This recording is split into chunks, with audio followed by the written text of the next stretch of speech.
coach, is going to join us at 12:20.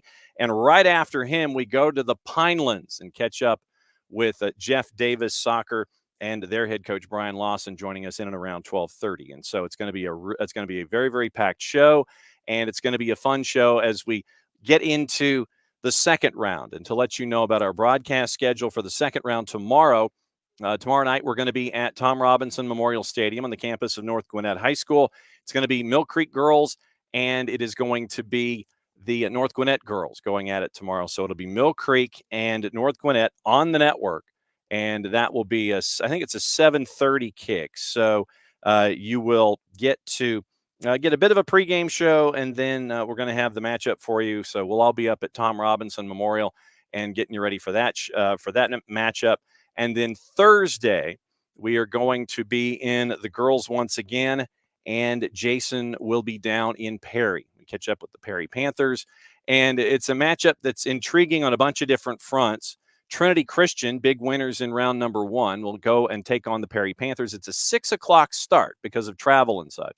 So you're going to start seeing, especially with distances that are pretty big. You saw them in round number 1, but you're going to continue to see them. If the distance is what my dear friend Tommy Palmer used to say was a pack a lunch, a dinner, and a midnight snack trip, then what it was is you get earlier start times, and you make sure that folks can get down safely and return home safely if you're traveling a fair distance. And so 6 o'clock start in Perry, and it's going to be Trinity Christian and their goalkeeper coach, our friend Jessica Charman. She is going to be down with Trinity Christian and our friend Mike Townsend. They're going to be down in Perry taking on the Perry Panthers. That is at 6 o'clock.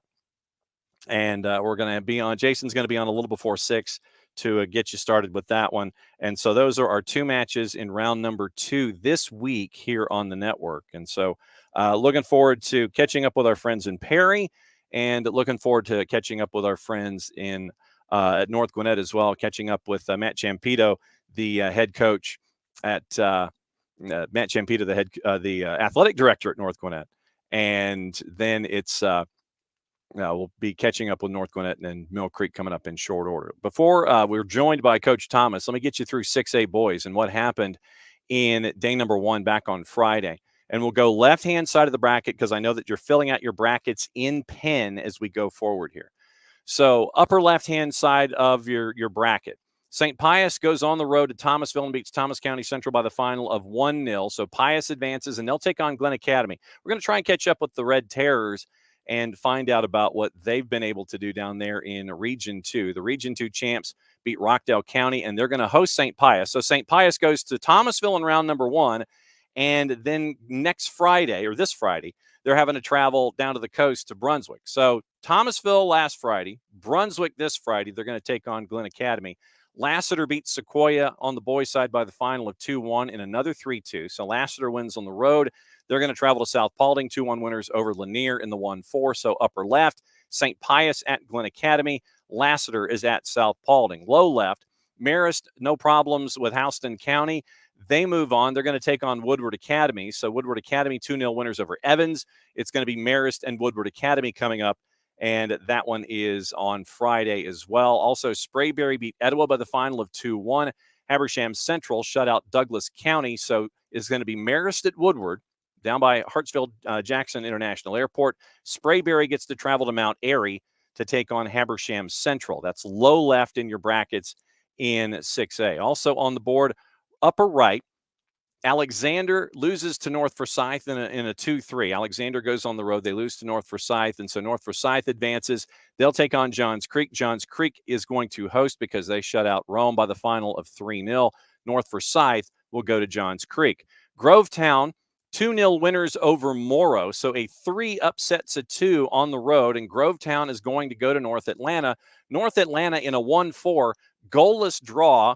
They go for the extra 20. Nothing's resolved. So after 100 minutes, they go to PKs. North Atlanta wins in PKs. So it's North Forsyth at Johns Creek, Grovetown at North Atlanta. That's the upper right part of the bracket. Then low right, and this is where our friend Coach Thomas gets into the discussion. Gainesville shuts out East Paulding in a 3-2. You've heard Gainesville on the SDH network this season, so you know what Gainesville brings to the table. shutting out East Paulding on the road 3-0. We'll try to catch up with our friends from Gainesville this week as well. River Ridge beats Blessed Trinity by the final of 4-1. And so Blessed Trinity, as the 4 seed, they go by the wayside. Gainesville will travel to River Ridge. And frankly, this is going to be one of the fun matchups in round number 2 with Gainesville traveling to River Ridge. And we'll catch up with Coach Thomas and we'll get his thoughts about what happened in the first round and what's going on in the second round as well. So big matchups for all of them. And that's going to be one of the big matchups on Friday with those two going at it. Gainesville on the road at River Ridge. It is a 3-1, but Gainesville, with their high-powered offense, it's going to be really interesting to see how they go up against River Ridge. The other matchup on the right-hand side of the bracket, South Effingham, no problem with Forest Park. Forest Park having to travel all the way down to Effingham County, just outside of Savannah. And it is Riverwood in a 1-4 traveling to Kathleen. That's the name of the town. Literally, that is the name of the town in Houston County. It is in the southeast corner of Houston County. Veterans is in the town of Kathleen. That's the mailing address. So Riverwood travels to Veterans, winning that one by the final of 3-2. So Riverwood, for winning in Middle Georgia, gets to travel all the way practically to the coast for round number 2 on Friday to take on South Effingham.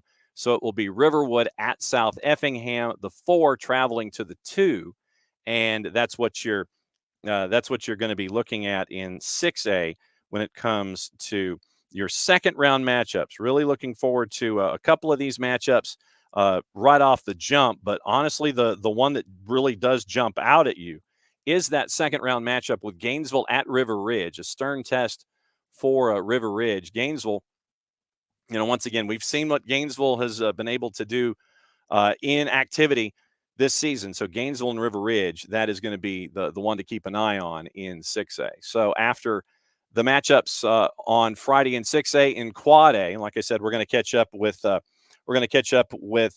Justin Brantley at Islands coming up in about 12 minutes. LaGrange over Cairo 3-2. They are going to host Southeast Bullock. Southeast Bullock went on the road to beat West Lawrence by the final of 4-0. And so Southeast Bullock, the Yellow Jackets, will travel from Brooklet. And they're going to travel to LaGrange. They're going to go from one end of the state to the other for their second round matchup. The 4 advances. They'll take on the 3. LaGrange wins at Cairo, and they're going to host Southeast Bullock in round number 2. Northwest Whitfield 1-0 winners against Clarkston, a great first-round matchup in Quad A. Northwest Whitfield advances. We've had them on the network this season. You know what they can bring to the table. Clarkston 1-0 losers on the road in Tunnel Hill. Northwest Whitfield will host Cedar Shoals. Cedar Shoals, the 4 seed, knocks off the 1 seed Pace Academy. So you end up with Cedar Shoals at Northwest Whitfield, LaGrange hosting Southeast Bullock, and that is going to be the upper left-hand section of the bracket in Quad A. Whitewater shuts out Shaw. Islands shuts out Spalding 5-0. Like I said, we'll catch up with Justin Brantley and get his thoughts on what's going on with the Islands program and the Sharks. So Islands will host Whitewater. Whitewater had the home match against Shaw. They get to travel to the coast to take on the Sharks coming up on Friday. Whitewater and Islands. Druid Hills goes to Cedartown.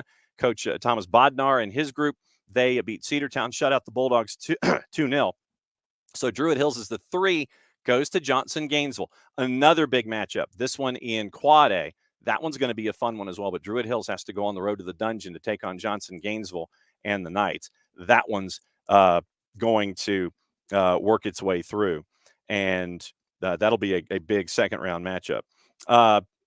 Also on the board in the juggling guest here. Hang on just a second. Coach Thomas got pulled into a meeting. So this is the beauty of live TV. So it looks like we're going to be getting our first guest will be Justin Brantley, catching up with him in about 10 minutes. So, all right. So you sit there and you type something and you think it's going to work, but it doesn't because of fat fingers. So, all right. So we're going to reschedule Coach Thomas from River Ridge, and we'll see if he can join us tomorrow. Also in Quad A, right-hand side of the bracket, East Forsyth over Woodland Stockbridge. That was a 1-0 final. East Forsyth as the 2 will host Holy Innocents. Holy Innocents went on the road and beat Southeast Whitfield. That's a big one. Southeast Whitfield out of the Quad A's as a 1 seed. So Holy Innocents as the 4 wins it 2-1, and East Forsyth is now going to be the home side upper right-hand side of the bracket. And Holy Innocents to East Forsyth. Big upset in the 1-4 as Holy Innocents gets the Duke. Benedictine wins at home. They shut out Griffin. They will take on Stars Mill. So Benedictine's going to have to travel to Stars Mill. Stars Mill, no problem with Hardaway. So upper right in Quad A, it is Holy Innocents, the 4 seed at East Forsyth, and it will be Benedictine, the 2 seed, traveling to the number 1 seed, Stars Mill. Low right, Lovett over Cherokee Bluff by the final of 2-0.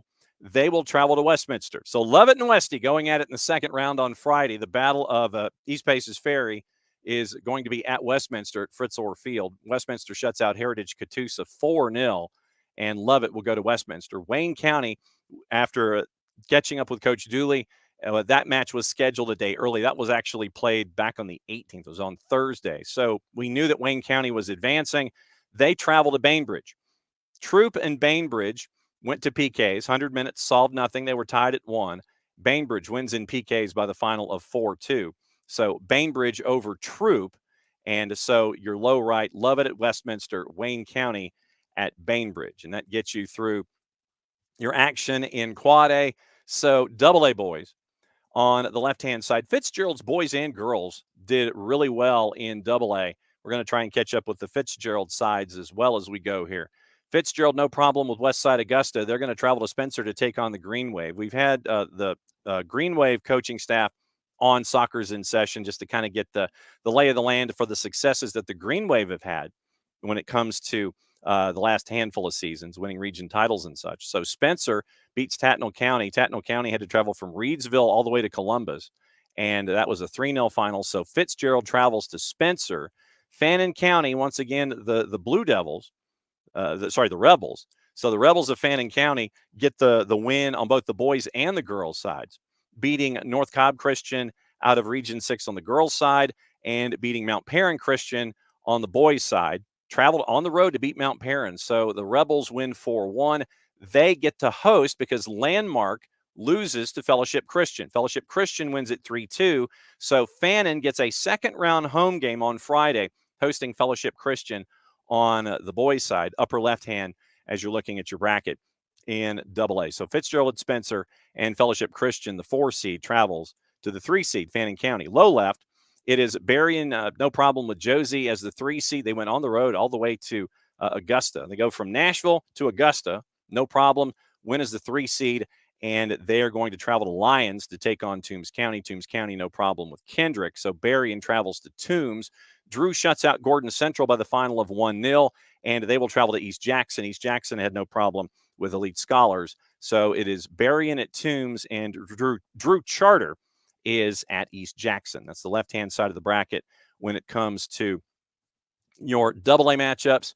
And upper right, Union County beats Tower 6-1. So Union County advances. They travel from one end of the state to the other. They have to go to Model. Model, no problem with North Cobb Christian. So Union County will be at Model on Friday. Pierce County beats Jordan by the final of 5-1. They will travel, and they will travel to Eatonton to take on Putnam County. Putnam County shuts out Cook by the final of 3-0. So it's Union County at Model, Pierce County at Putnam County. That's upper right hand in your brackets in Double A as you're following along. Low right, Providence Christian, no problem with Callaway on the road in Hogansville. That was a 3 versus a 2. So Providence Christian still on the road. Walker, the Walker School was your region champ in Region 6. They shut out Murray County 3-0. So Providence Christian travels to the Walker School. And your other matchup in Double A, Appling County over Ace Charter. That was a 3-1 final. And so Baxley wins in a 3-2 as they had to travel to Middle Georgia to knock off Ace Charter. And Appling County will go to Jeff Davis, and that will set up our 12:30 guest in Brian Lawson. And Brian Lawson, the head coach at Jeff Davis. Jeff Davis's boys and girls doing well in Region 1. Jeff Davis, no problem with Butler winning that one in shutout fashion. So it is Providence Christian at the Walker School, Appling County at Jeff Davis, and that sets up all of your matchups in 2A, 4A, and 6A. Our broadcast schedule once again tomorrow, it is Mill Creek at North Gwinnett on the girls' side, and we'll be there a little ahead of time for the pregame, and we will walk you through it with all the matchups going on in 7A. and we will keep you posted from Tom Robinson Memorial Stadium on that. Jason, once again, will be in Perry on Thursday, 6 o'clock start for a Trinity Christian at Perry. So Trinity Christian at Perry is on the network on Thursday, and tomorrow it is Mill Creek at North Gwinnett. And if you are looking for the network, go to Mixlr, and that is where we do all of our live content this year. And that is where you can find it. Go onto the Mixlr app. You can download it or you can access it on the web. And you go to Soccer Down Here. Do a Soccer Down Here search if you're looking for specific channels. Or if you're on the web, go to soccerdownhere.mixlr.com, soccerdownhere.mixlr.com, and you can download it to your phone. And you can listen to any of our live content that we have, whether it is high school, it's college, it is Atlanta United 2, all of that is where it is housed this year. It's on the Mixlr app and the website at soccerdownhere.mixlr.com. So really looking forward to calling the matches this week on all different levels. But Tuesday and Thursday, we're going to do 7A girls on Tuesday. And on Thursday, we're going to be in Perry, catching up with Trinity Christian and Perry for that matchup. Like I said, all our Soccer's in Session lives are on the Mixlr platform. And you can take a peek there and you can listen to all of the past episodes. You can download the SDH app. You can sit there and listen to it there as well.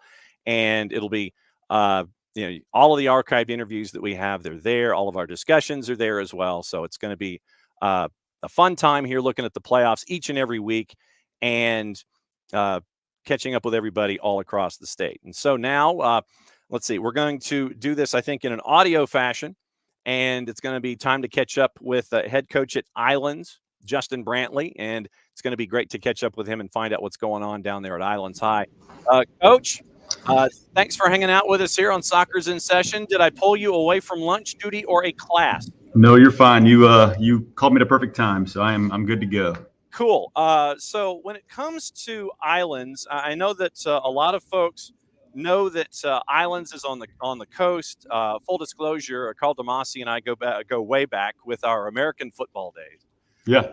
When it comes to Islands as a program, what has it been like to kind of do things on the coast away from everybody else? Has it been something where it's like you can just kind of focus on you, or are folks looking at the coast and looking at Islands?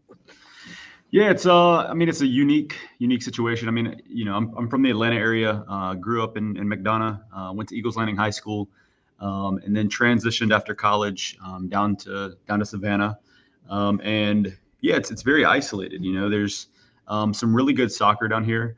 But a lot of people just obviously don't know about us and a lot about our program, which is why throughout this season and last season we tried to make it a goal to get in front of as many eyes as we could in the Atlanta area, which is, one thing that, I've really enforced this year is to try to have an Atlanta schedule per se, just to get us the exposure that we need for the playoff run that hopefully we can have. Yeah, and you certainly did that. When you look at your grid, I mean, this is something where you really wanted to challenge your crew because you're 12-5-1. And your schedule included a trip playing Statesboro, playing Seconder, playing River Ridge, who you lost to in late February. I'm trying to talk through the Yeah. I'm sorry about the bells. The class schedule change. Yeah. So I mean, you're looking at Peachtree Ridge, you're looking at Seconder, you're looking at River Ridge, nationally ranked top 5. You lose to them 4-1 at the tail end of February, and then you get into region play. So you really did want to challenge yourself with those road trips, because in other sports, that you're going to be probably on the road at some point in the postseason, and going up against a Peachtree Ridge, a Seconder, and a River Ridge will certainly do those kinds of things and get you ready for the playoffs. And if you've got to go on the road, really, making sure that you're road prepared for runs like this in the third season. Absolutely, and the one thing too that I challenge our kids is, a lot of those schools that we play, the Peachtree Ridges, the River Ridge, Glenn, South Effingham, all of those schools are much larger than we are. And, they're very, very senior and junior heavy, where we're not, right? We're currently starting 4 freshmen. We've got 3 sophomores that are also starting. So our team is very, very young.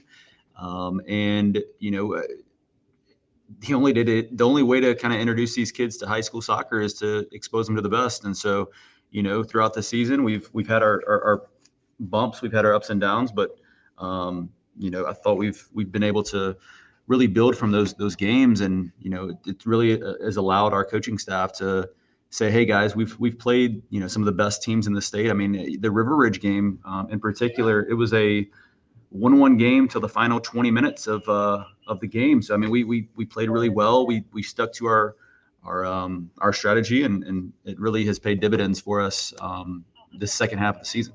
All right, time to brag on your roster a little bit. What's it been like with this group scoring a lot of goals and being one of the stout teams on the coast? What's it been like with this bunch this year? It's been a challenge, but it's been a blessing. We've got, like I said, we're very young. We have 3 seniors right now that are really leading us to kind of challenging our younger guys to be better each and every day and each and every practice. But yeah, we've got some fantastic players. We do. We have some.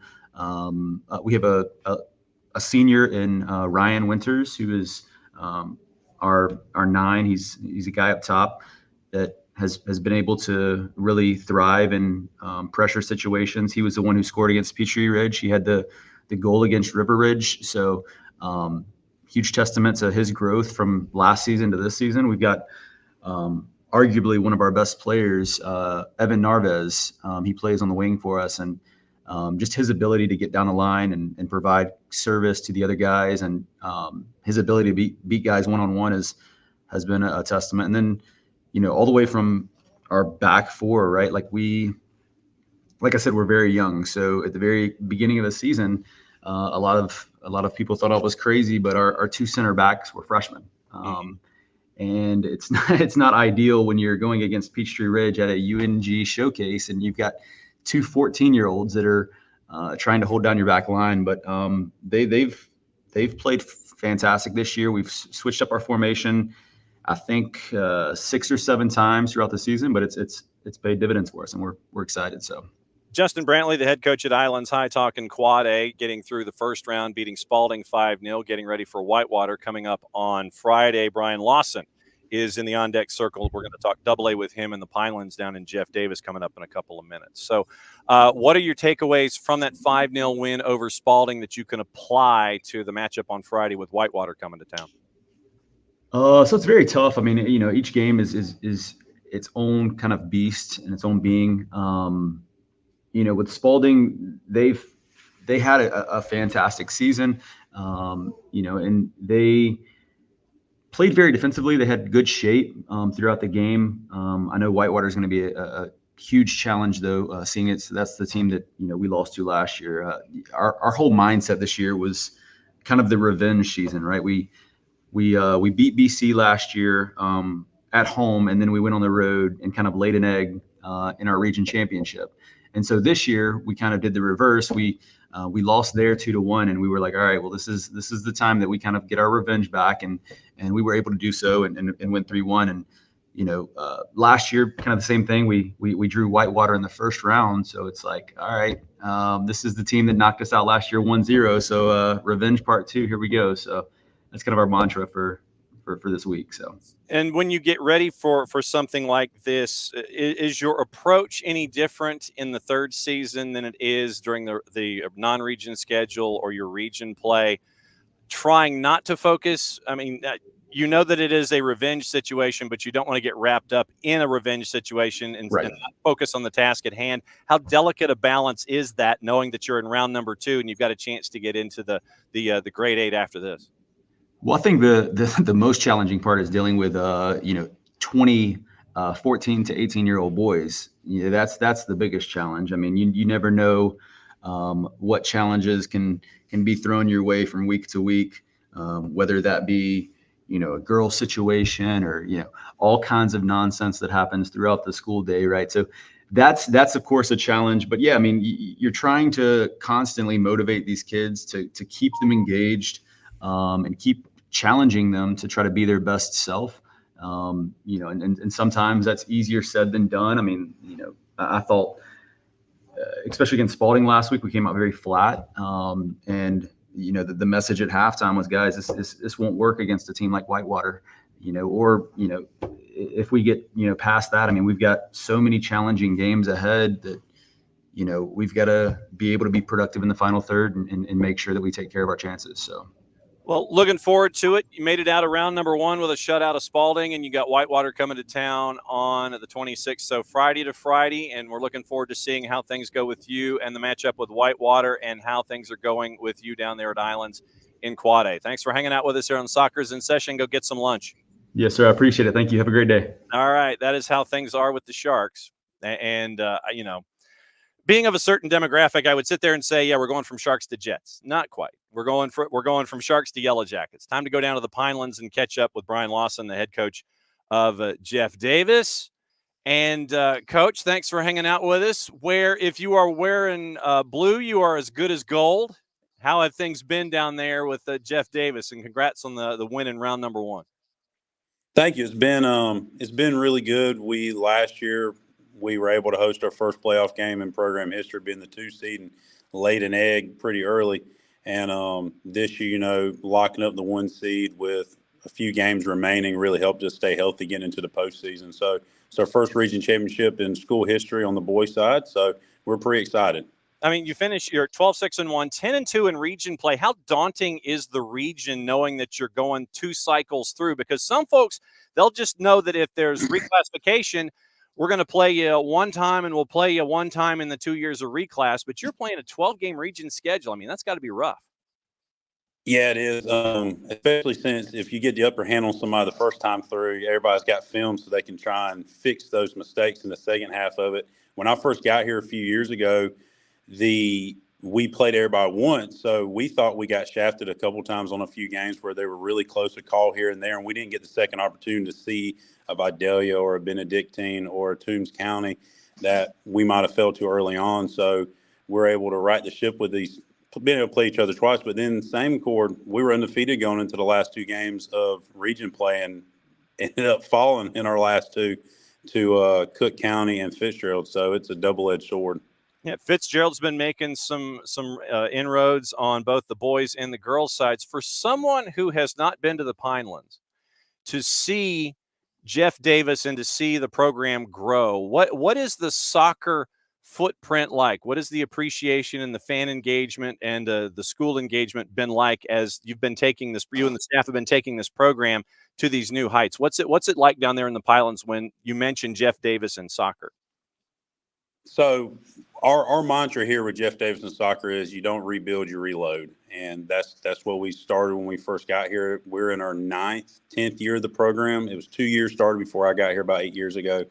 And when officials have to stop games because the fans are so loud and rambunctious in the crowd, like that's a good sign. And that's what I walked into my first 2 years here. Like it was a little rowdy, and like that's what we wanted to bring was the 12th man in the bleachers. You hear about it with Seattle Sounders, they brought it, and the 11 at Atlanta United. That you want to have the same environment here down south because look, football, Southern football, American football is big, and when the next season comes around, you want our football to be a little big also and be rowdy in the bleachers. So we got a big one this week. If you want to talk about a rowdy environment down south, we're going to have it. So, yeah, let's get into that. Although I do want to catch up with your conversations that you have with Lance Helton. I want to see what conversations you guys have on a daily basis. No problems with Butler, but now you end up with Appling County coming to the Pinelands. I mean, this is Baxley and this is Hazelhurst. I mean, this is I'm almost looking at this as if it was Lance Helton and Jordan Mullis going at it. I mean, that's the kind of environment that I'm envisioning with this one. Am I far off here? Oh, no. And look now, I don't know if you've looked at the schedule. This is the 3rd time we're seeing them this year. We went over there earlier in the year and fell 5-4 in a very close back and forth ball game where it was rowdy. And then we get them here later in the year. Usually we play them early on. So later for us, had a little implication on some things, and we had a player get hurt early on, and it put us behind, and we ended up falling 6-3. So for the 3rd time this year, Appling County is going to be coming to the Pinelands this Friday at 6:00, and it's going to be an environment. So we're excited. No doubt about it. All right, time to brag on your roster a little bit for someone who hasn't seen a team that is doing what you guys have been doing this year in Double A. Who are folks that folks need to be paying attention to? We have a senior striker in Tony Toledo. He didn't play with us as a freshman, thought he was a basketball player, and decided to give us a shot. And he's 22 goals on the season, put up 5 against Butler. He's become a player for us. We have Gal Valora, who's our midfielder, who was a first-team All-Region kid last year in all classification or all Double-A, all-state selection for the GACA. He's a junior, 22 goals, 18 assists for us. And also Kevin Vega in the back, senior center back for us, who's been with us all 4 years, started as a freshman. Our back end is really senior heavy, so we got some good kids, just not on the field, but also in the classroom too. They're good players for us. When it comes to this particular matchup, I know that it's easy to sit there and say, okay, there's no secrets between Appling and Jeff Davis. But is there something in the back of the playbook? Is there going to be something on the training ground this week that you might be working on that you'll sit there and maybe pull out of your sleeve if the moment calls for it? Or is it just going to be, look, this is who we are. We know who they are. We're just going to go out there and go after it for 80 minutes. And if it takes longer than 80, it takes longer than 80. It's just like I'm also a American football coach, so you always have those trick plays, and we got stuff we've been working on all year for certain situations that we practice every practice. We usually about once or twice a week we hit it, and you might not see it but once every 2 or 3 years, but we got a couple things just in case. And look now, they've been beating our butts the last 2 times we played them, so we're going to have to figure out something different. Like they just need to keep doing what they're doing, and we're going to have to change what we do. Like, I know we're the 1 seed and they're coming to our place, but we're the one that's got a little chip on our shoulder trying to prove something because, I mean, you can't lose to Baxley 3 times in a season, so we'll figure it out, I guess. Brian Lawson, head coach of Jeff Davis, hanging out with us for another couple of minutes here on Soccer's in Session, presented by our friends at Kaiser Permanente. So do you have head coach discussions with Lance Helton, the American football coach there, and do you guys try to compare notes about when it comes to coaching? And it's like, okay, hey, I experienced this at practice. I've seen it at our practice during American football season. I'm having it over here on this side during football season. Do you have those co-head coaching conversations about what's going on with your practices and such?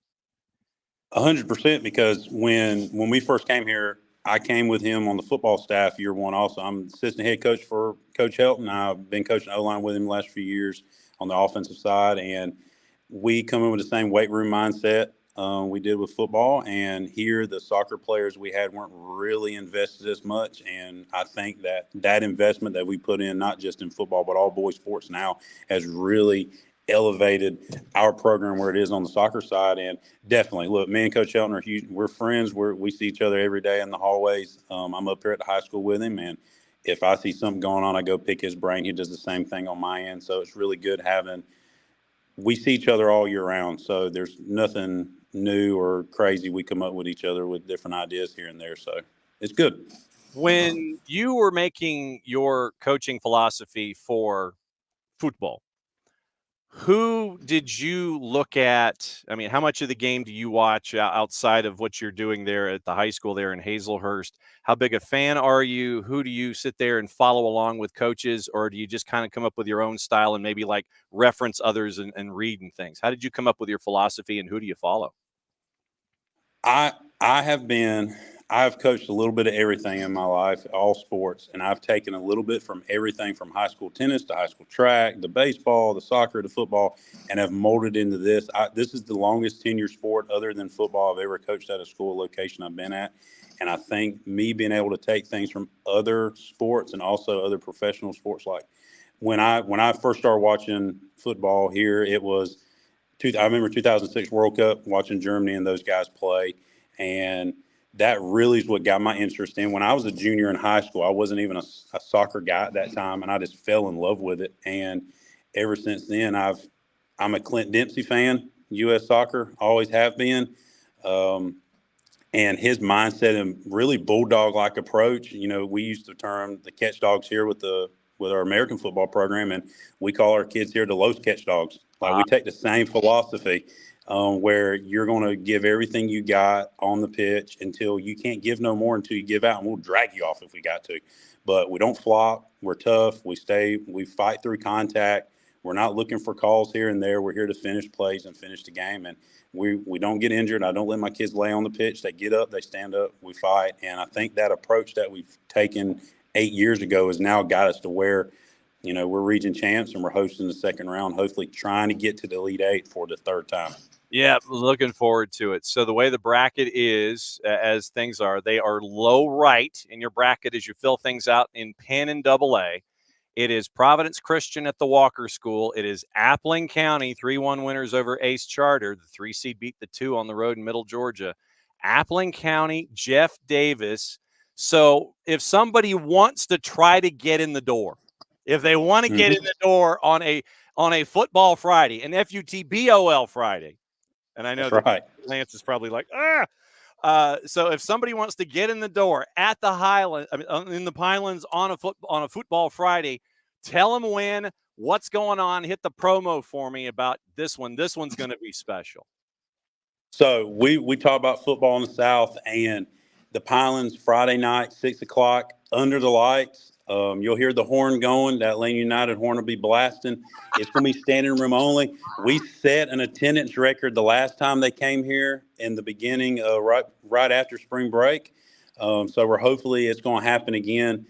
Just bring your noisemakers, be loud. Student section is going to be rowdy. It's going to be a crazy environment here on Friday. If you want to see what football has become in South Georgia, and we talk about the bigger classifications up north and all that, but little old Hazelhurst down here in Baxley, we're going to put on a show, and we're going to be the only show in town also. So we're ready to get it on Friday, definitely. Fantastic. I am looking forward to this. What I may do, make sure that Lance is at the match, so that way I can get updates as to what's going on with this one. Make sure that Lance is there. He's taking the Heltons. Yeah. They're in the crowd. I need Lance to text me updates as to what's going on. I'm looking forward to this on a bunch of different reasons. I'm going to email you some questions after the show, just some completely, totally self-serving things.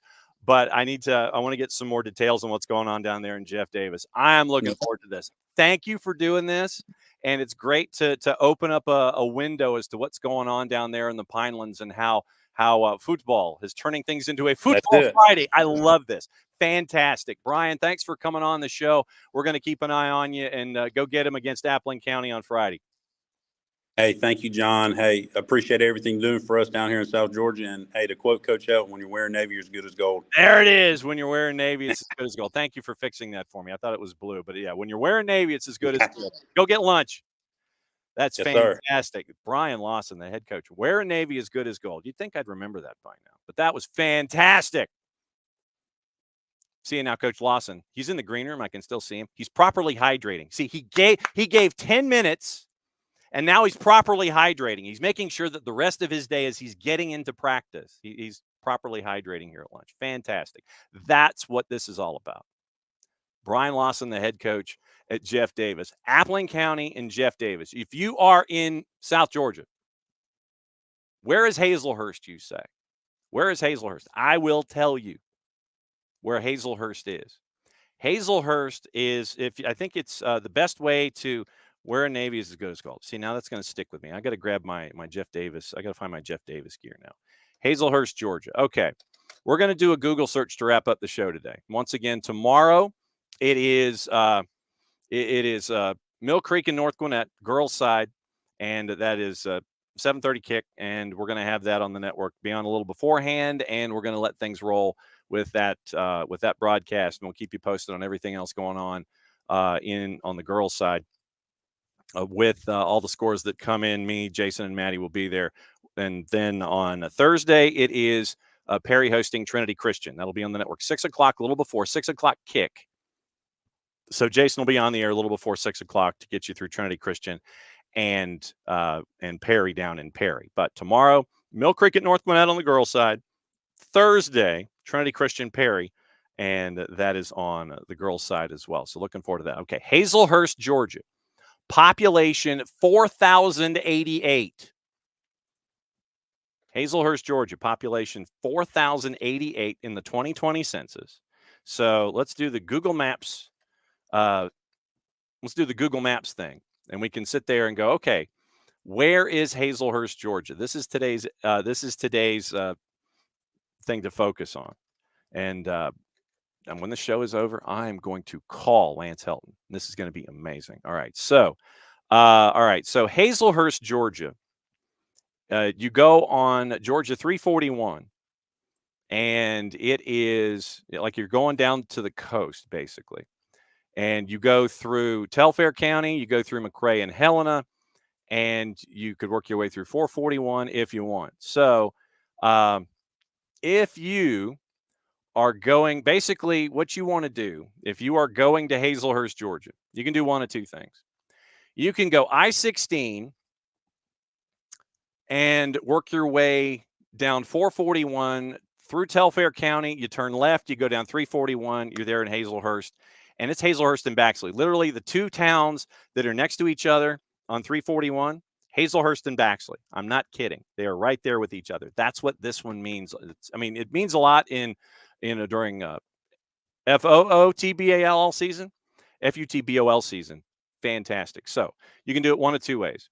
You can go I-16 out of Macon, heading to Savannah, go south on 441 into Telfair County, say hi to the Telfair County Trojans. You turn east, go down 341 through Lumber City, and you end up in Hazelhurst.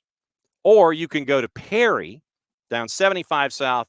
You go to Perry, you turn left, you go southeast, you take 341 once again, and then that travels you through everything in Telfair County, and that gets you into Hazelhurst. So, directions. To give you an idea, Appling County High School. So, Appling County High School on the Blackshear Highway. To Jeff Davis High School on Collins Street in Hazelhurst. 19 miles apart on 341. You go through Hazelhurst, you go through Graham, you go through Pine Grove, you get to Baxley. That gets you to Appling County. And then you go south and out of Baxley to Appling County High School. Two schools separated by 19 miles. Traditionally in the fall, these two schools are really, they are really beating up on their opponents. But it is now a football Friday in Hazelhurst. Fantastic environment for this one. I cannot wait to hear what's going on a football Friday in this matchup in AA. And, of course, it's the last matchup in the bracket as you're going. Appling County and Jeff Davis. Appling County and Jeff Davis. This one is going to be crazy. So if you are anywhere, get your tickets now. I'm going to go ahead and say it. Matches on Friday. Get your tickets now. Get your tickets now because you know that the Jeff Davis student body will be there. You know that Appling County is going to travel the 19 miles to this one. This one is going to be in AA. I'm going to call it a heavyweight fight, but you've had, once again, as Brian said, Appling County has played Jeff Davis already twice this season. They were missing some folks. But Appling County has gotten the best. It was 5-4 on February 8th, and that one was in Baxley. And then they lose 6-3, January, February, March, April, 2 weeks ago. So that's what you're staring at with these two matchups. Appling County has won 6-3. They have won 5-4. Match number 3 in this series this season is on a football Friday, FUTBOL in the Pinelands for an opportunity to play on April 30 in the Grade 8, Elite 8, whatever you want to call them. I don't want to get us sued. But that's what you're looking at. You are looking at that matchup. If you are anywhere within earshot, I'm going to recommend you go to that match. That's going to do it for another round of Soccer's in Session. I think we're going to catch up with Philip Thomas tomorrow. We'll get you ready for everything else going on in and around the state. Brought to us by our friends at Kaiser Permanente. Kaiser Permanente for all that is you. Thanks to all of our partners all season long with the broadcasts that we have on the SDH Network. Our friends at Alliance Nurse Corps, Hattrick Football Agency, Subaru of Gwinnett, and Kaiser Permanente, and our friends earlier in the year with our friends with U.S. Soccer and USsoccer.com. You got to help out to put $50,000 in Mercedes-Benz for the She Believes Cup. So very, very cool. But Football Friday in the Pinelands, that is going to be special. And that's why we do this show, to come up with stories like that, to let everybody know what's going on. So for everybody here at SDH, we'll be back again noon tomorrow, let you know what's going on in and around the state when it comes to the playoffs. Noon every day that we have the playoffs. We're going to be right here on the SDH Network. We're going to roll it over, and you can hear the audio coming up in just a little bit. Obviously, if you download the SDH app, follow along on socials, it's going to be there, and that's what you're staring at with Soccer's in Session live here during the postseason. So for everybody here at SDH, once again, we'll see you at North Gwinnett tomorrow night. We'll keep promoting and letting you know what's going on in and around the state. So for everybody here at SDH, I'm just John. Thanks for hanging out with us. Fantastic show. Great education about the playoffs, and that's what this is all about. Sharing the state with the rest of the state and sharing the sport with the rest of the state as well. So for everybody here at SDH, we'll be back live 9:05 tomorrow with the morning show. Live noon tomorrow, once again, with Soccer's in Session Live. Fantastic stuff that we got to learn today from our friends down at Jeff Davis. So play it safe, mucha platial. It's the end of the show. That means we get to do this. Back at it again live, 9:05 with SDH. Back noon tomorrow with Soccer's in Session Live, presented by our friends at Kaiser Permanente. Kaiser Permanente, for all that you. See you tomorrow.